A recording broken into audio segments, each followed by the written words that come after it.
PSI deklarasikan Ganjar Pranowo. Kemarin Mas Anies dideklarasikan secara formal oleh Partai Nasdem. Apakah ini menjadi power baru untuk Mas Ganjar, atau malahan menjadikan Mas Ganjar dihajar oleh PDI Perjuangan selanjutnya karena seakan-akan keluar dari barisan? Bagaimana menurut kalian? Menurut analisis saya,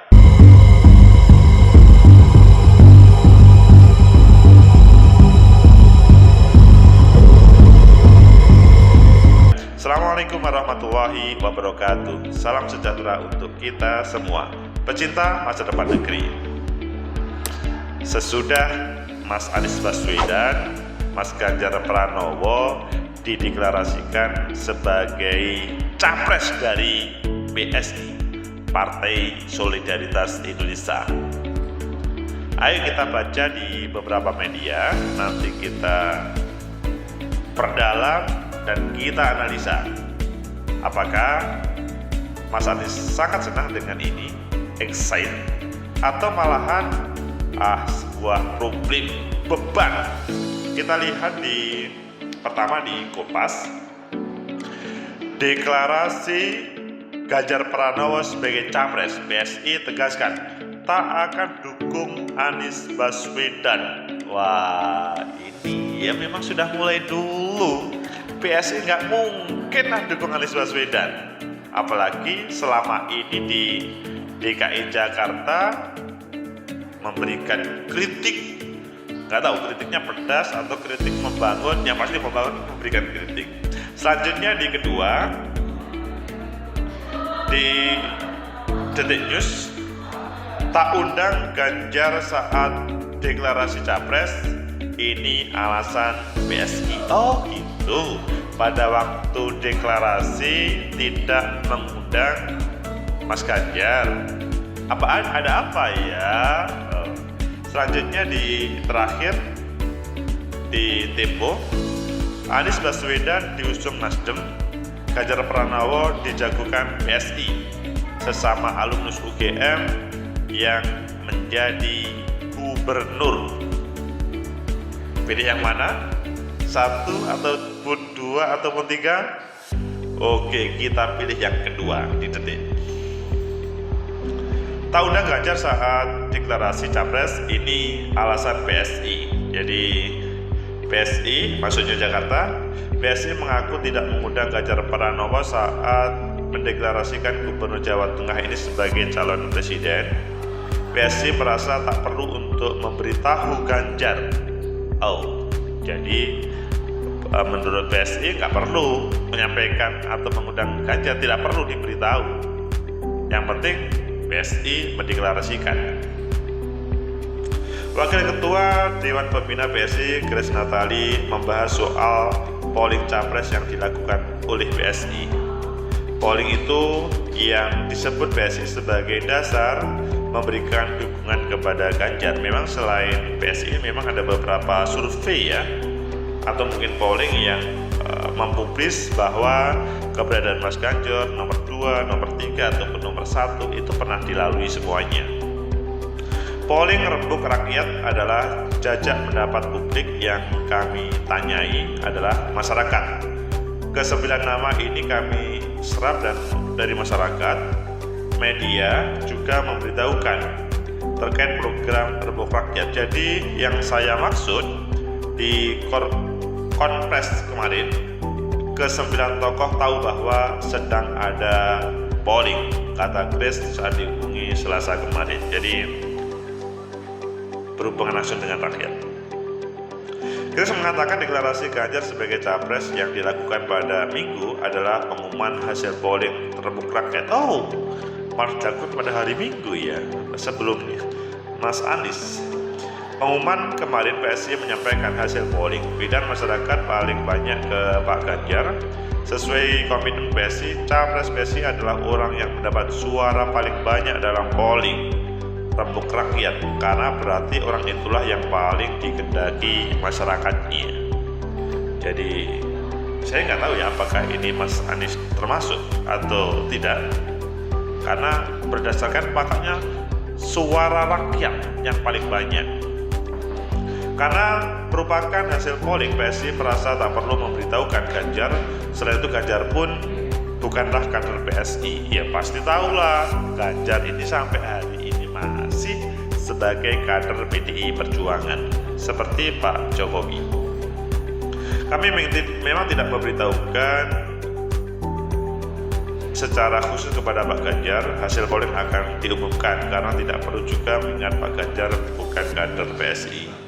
Dia menilai kewajiban PSI adalah menyampaikan hasil polling yang dilakukan sejak Februari kepada masyarakat. Grace menyebut PSI telah membuat komitmen publik untuk mendukung calon yang paling diinginkan oleh masyarakat. Nah ini, di satu sisi dia mengatakan Pak yang paling diinginkan oleh masyarakat, tapi satu ini pokoknya tidak Anies. Nah ini asik. Ini bukan keputusan elit partai. Partai ini kan perpanjangan tangan publik. Jadi kewajiban kami adalah kepada masyarakat atau publik, bukan kepada Pak Ganjar.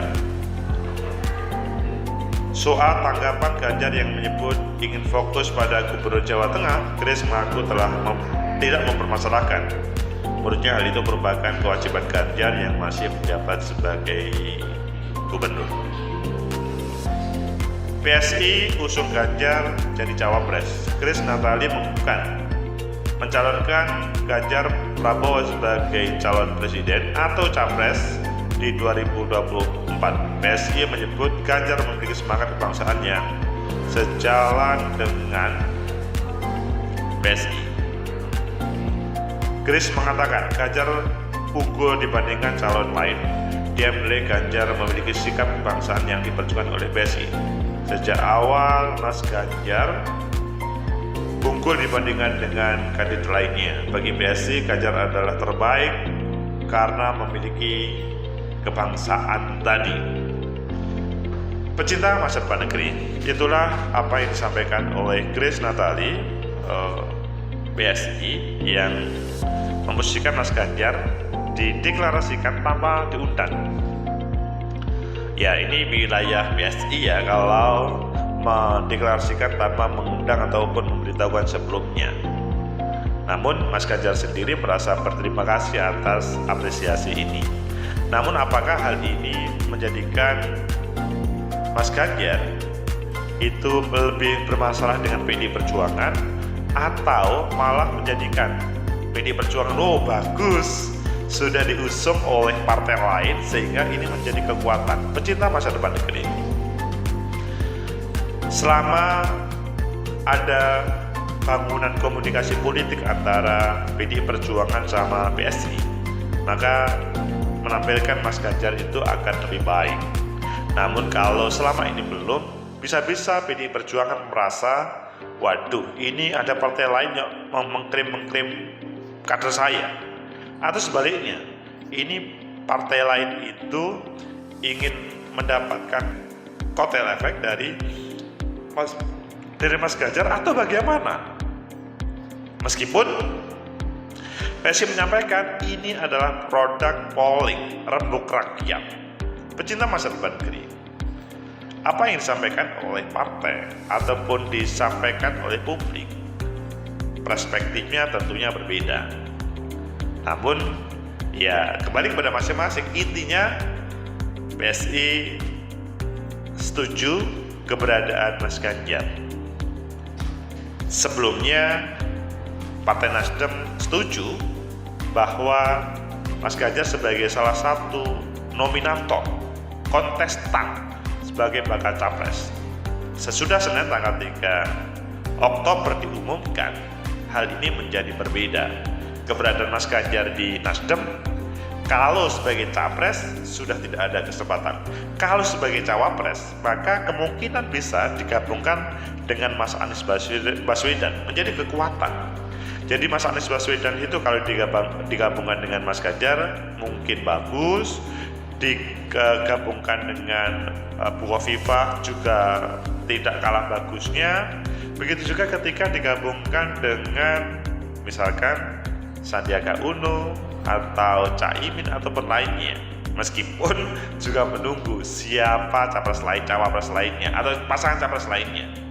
Anies disambungkan dengan AHY juga mempunyai peluang. Tapi tema kita hari ini tuh Mas Ganjar. Mas Ganjar itu, kembali ke topik utama ya, apakah menjadi sebuah kekuatan ketika mendapatkan apresiasi dari PSI? Iya, secara PSI personal mendapatkan, tetapi mungkin semua bertanya, seandainya Mas Ganjar itu diusulkan oleh PSI sendiri, apakah bisa menjadi capres? Tentunya tidak, karena persyaratan di dalam regulasi kita, di dalam undang-undang kita, 20% suara kursi atau 25% suara sah. Jadi kalau pijakannya PSI, ya tentunya agak jauh dari harapannya, apalagi mungkin sampai hari ini belum ada sebuah keputusan, kecuali misalkan Mas Ganjar itu adalah yang diusung oleh PDI Perjuangan, PSI masuk di dalamnya akan lebih mempunyai kekuatan. Itu mungkin berbeda dengan Mas Anies Baswedan yang diusung oleh Partai Nasdem. Memang belum bisa maju sebagai capres sendiri, Partai Nasdem menampilkan nggak bisa. Dia harus maju, maksudnya ada koalisi dengan partai lain, bisa PKS, bisa Demokrat, atau bisa dengan partai yang lainnya. Namun kalau sendiri Mas Anies ya terlalu berat, kesulitan maju seperti Mas Ganjar ketika diusung oleh PSI. Sehingga pasca dideklarasikan oleh PSI ini tidak boleh diam. Grace Natali ataupun PSI itu sendiri harus membangun komunikasi politik sehingga ada sebuah harapan Mas Ganjar bisa menjadi capresnya. Yang pasti Mas Ganjar appreciate, harapannya sih kalau bisa koalisi 20%, 25% sehingga menjadi. Kalau bisa berkomunikasi yang baik dengan PDI Perjuangan, maka sudah selesai. Namun kalau tidak, maka PSI harus mencari komunikasi yang lain. Karena kalau di dalam proses kontestasi itu tidak cukup menjadi bakal capres atau tidak cukup menjadi capres, tapi harus bisa terpilih supaya energinya itu tidak habis hilang sia-sia. Karena kalau hanya sampai deklarasi Anies Baswedan sebagai capres atau bakal capres PSI dan tidak ada dukungan lainnya, itu sebuah problem.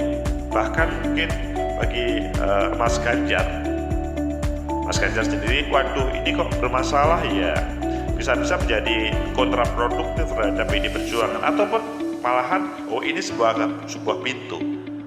Seandainya ada komunikator yang bagus untuk dengan partai lain, salah satunya adalah PDI Perjuangan, sesuatu. Karena pada tema sebelum ini kan kita bahas ya bagaimana Mas Ganjar Pranowo foto di bawah balihonya Mbak Puan. Katanya Bambang Wuryanto, Bambang Pacul, ayo masuk barisan supaya 2024 spektakuler, menang spektakuler, hat-trick.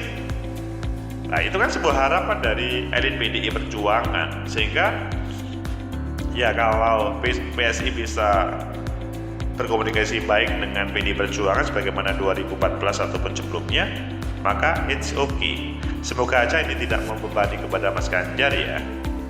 Apalagi Mas Ganjar adalah orang yang menjadi tumpuan dari berbagai polling. Maksudnya bukan tumpuan sih, berbagai produk survei Mas Ganjar menang. Namun hal itu perlu dibuktikan dengan sebuah dukungan oleh gabungan partai politik supaya kemenangan itu tidak hanya sebatas di survei, namun pada sebuah realitas. Survei hanya sebagai miniatur dan dia akan bisa berubah setiap saat. Faktanya nanti pada proses kontestasi di 2024 sesudah didesain sedemikian oleh tim, oleh koalisi, maka akan lebih menampilkan.